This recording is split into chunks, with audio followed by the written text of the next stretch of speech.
really need to be standing up here right now because Kip Crammon needs no introduction to the audiences of Humanities West. As you know, he sits on the board of Humanities West. He's also dramaturge at the San Francisco Opera after many years with the opera. And I just wanted to introduce Kip, who will introduce Clerestory, because I, as well as the rest of the board of Humanities West, are so grateful to Kip for all the time and energy that he puts into Humanities West. So please welcome Kip and give him a really big hand.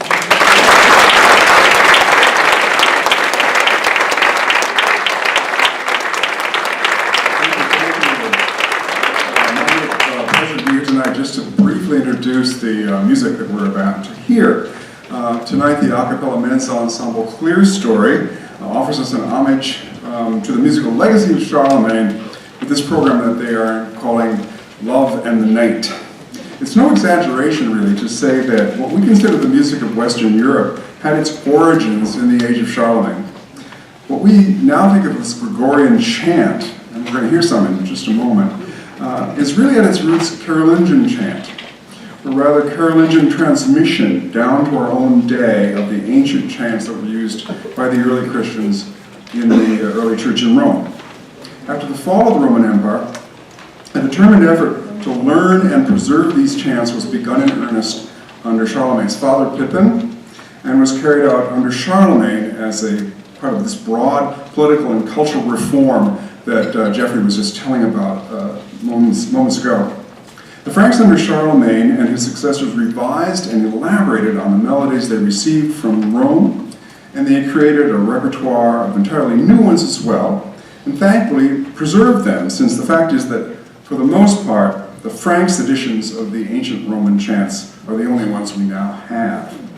Charlemagne's idea was to create a Christian society in Western Europe that would bring stability and unification by assimilating old Roman culture, including the official use of the Latin language and the creation of a unified church state. Charlemagne asked Pope Hadrian to send a chant book to him in Aachen. It was essentially an anthology of Gregorian chant so that it could be used as a model for liturgical books in his Frankish realm. This was the beginning of Carolingian chant. And Charlemagne sent his best singers to the papal chapel in Rome to learn the chant used there so that they could disseminate it throughout the rest of Charlemagne's domain. This program includes music that can be traced back to those earliest days of Carolingian Christianity, and then it takes us on a journey through the world of later music inspired by Carolingian ideals. This includes Carolingian, Gregorian, and Ambrosian chant. These are from the traditions of France, Rome, and Milan, respectively.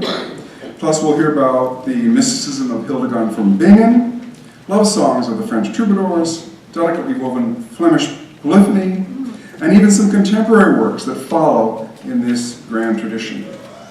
Tonight's talented group of singers takes its name, Clerestory, from the architectural term for those resplendent high windows on the upper level of a Gothic or Romanesque cathedral. And these artists, as you'll hear, represent the full range of male voices from soprano to bass, following in the ancient tradition by using countertenors, employing a highly cultivated falsetto technique for the higher parts.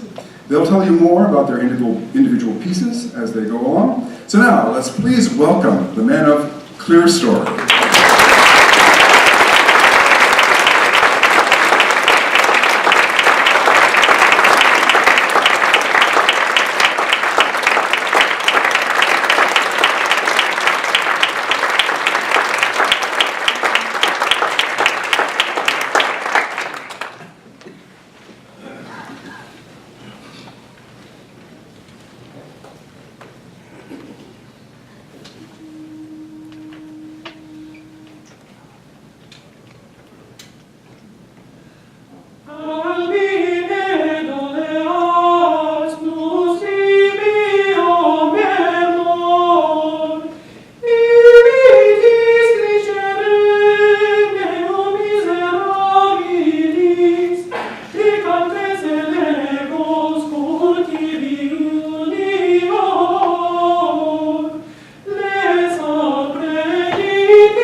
In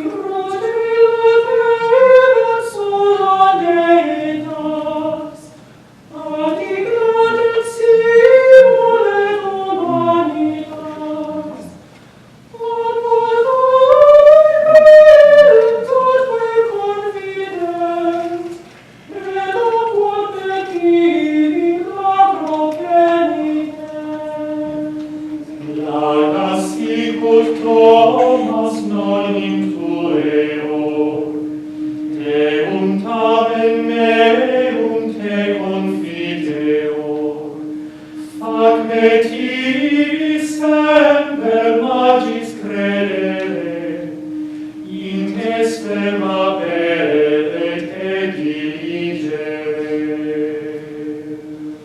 Ove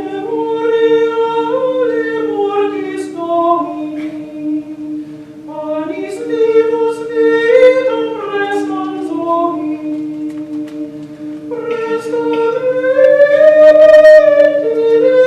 vivere, et ibi semper luces sapere.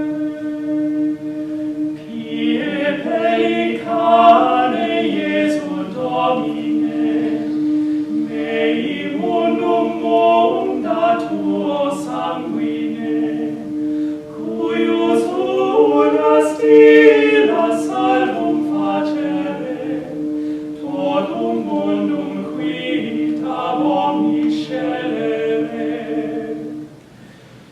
Iesu quem bellatum lucas ficiro, oro fiat irut potam sciciro, ut te revelata celens facie, Iisus in beatus tue gloriae.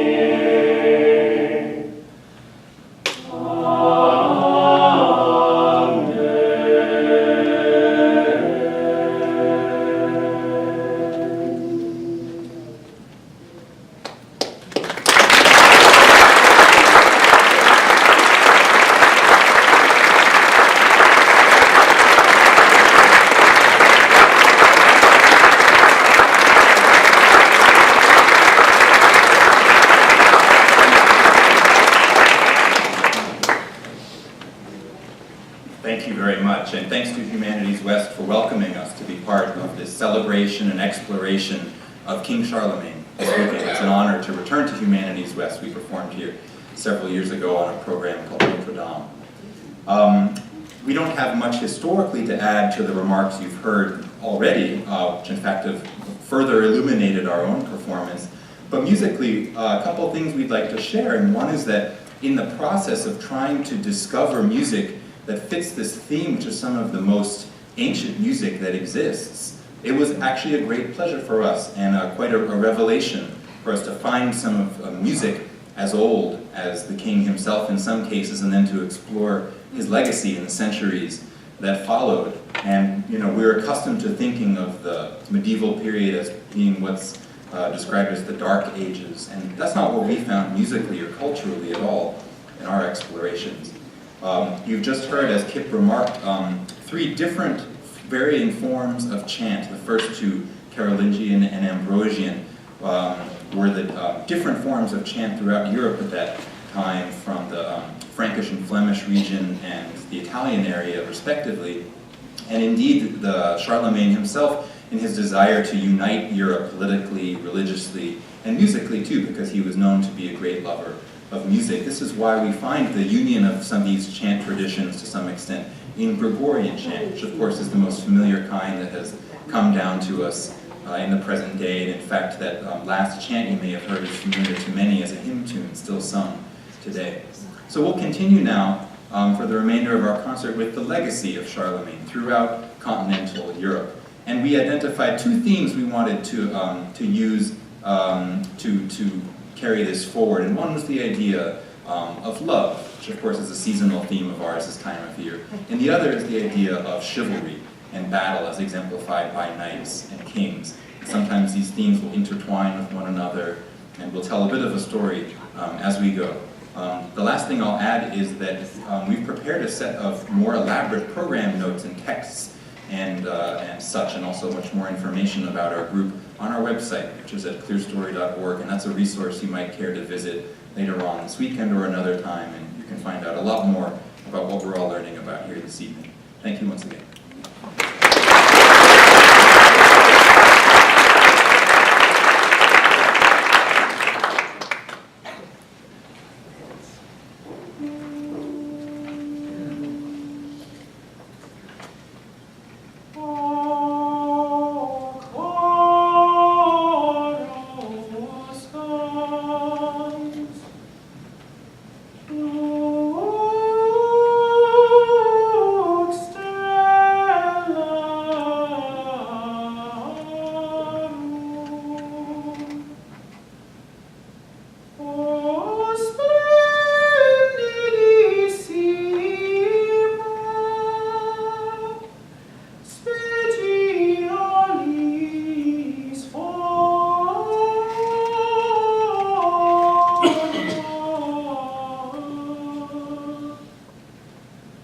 Lord,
L'amare doit en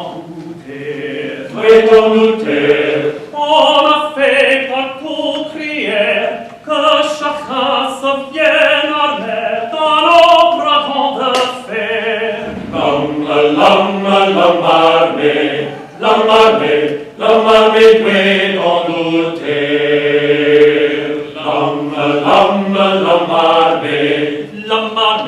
L'amare doit en douter.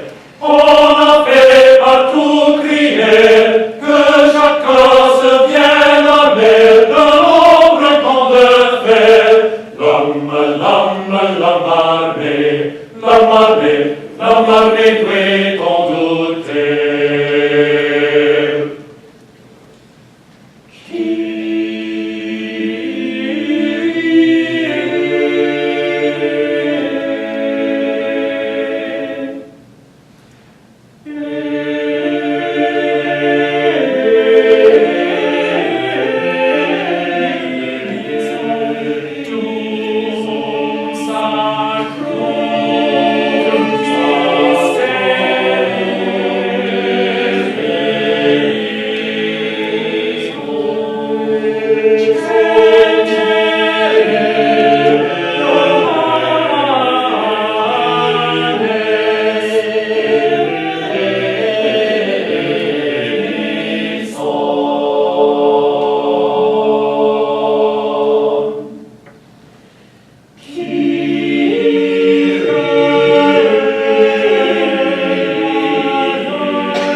with those last two pieces that we performed in a row, we've left love behind and stepped firmly into the territory of the night.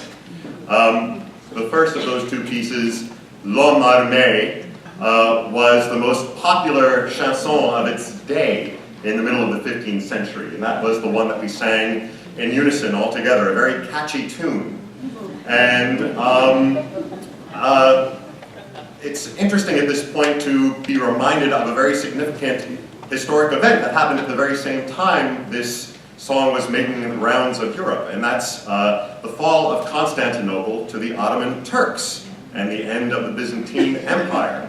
So this song, which the text says, "Let all men everywhere put on a coat of iron mail. Everyone should be afraid of the armed man," became the most popular tune that composers borrowed when they were writing settings of the Mass. And this was true for maybe the next 50 years or so. And that's what we heard following that, a Mass by the Netherlandish composer Johannes Regis. And another interesting thing about this date is that some historians quote the fall of Constantinople as marking really the definitive end of the Middle Ages. And when you listen to that Mass, even to our ears, it still sounds of a very different era. The harmonies and the rhythms are very unusual. But contrast that with the next song that we're about to sing by Clément Jeannequin, the most famous composer of his day in France and very much a man of the Renaissance, who became famous not for writing secular songs, but sacred songs, but secular ones, and ones that are very earthy and very accessible in their harmonies and their rhythms. And this piece, La Guerre, takes place right on a specific battlefield in 1515, which pits the French against the Swiss over territory controlled by Milan, with a couple of other city-states and mercenaries thrown in for good measure.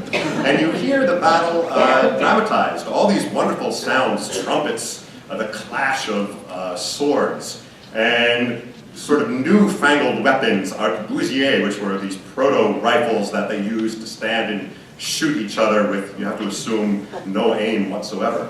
And in the end, what won the day for King Francois of France were the gendarmes, the men in armor sitting on their horses with lances.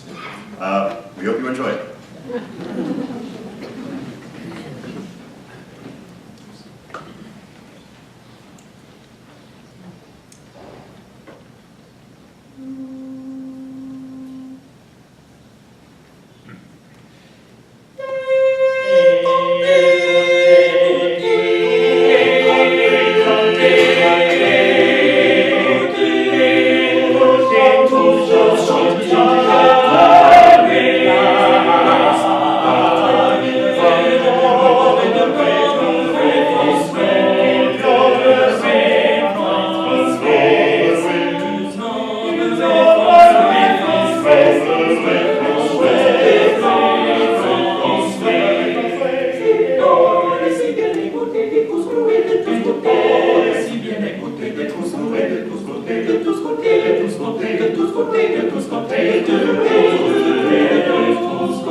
La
Thank you so very much. It's a pleasure to be back at Humanities West. Thank you for allowing us to return, and we hope you're enjoying your conference this weekend.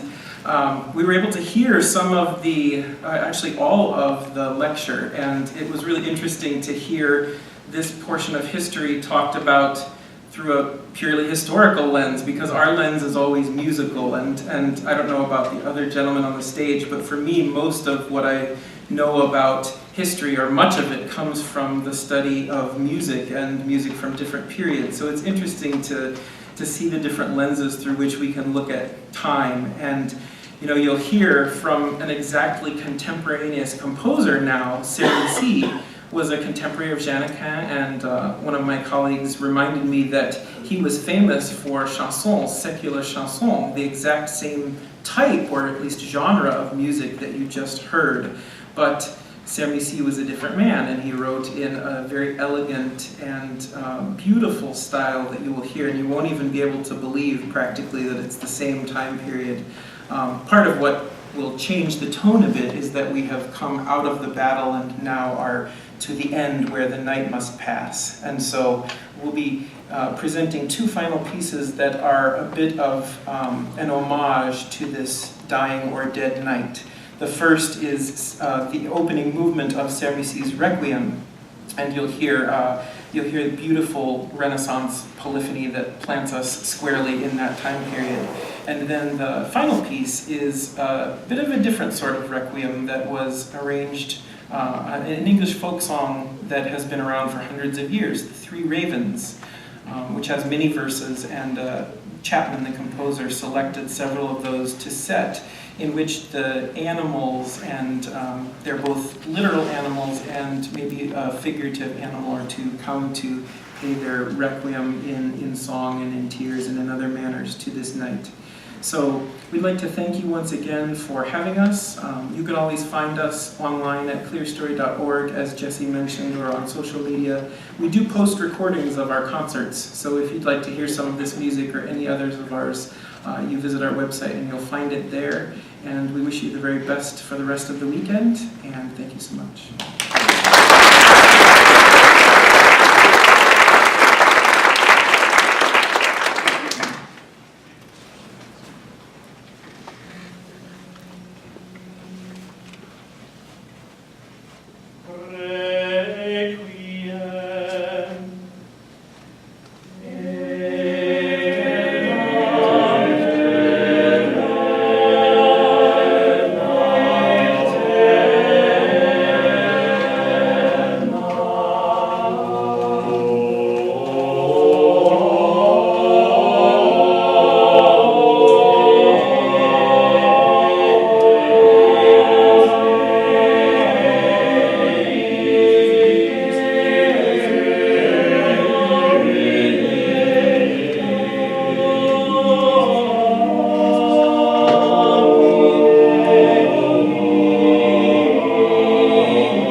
meet our mission to explore history and celebrate the arts. That's it for tonight. We'll see you at 10 o'clock sharp. Remember, you can find the Clerestory extensive program notes at clerestory.org. Translations. Thank you. Good night.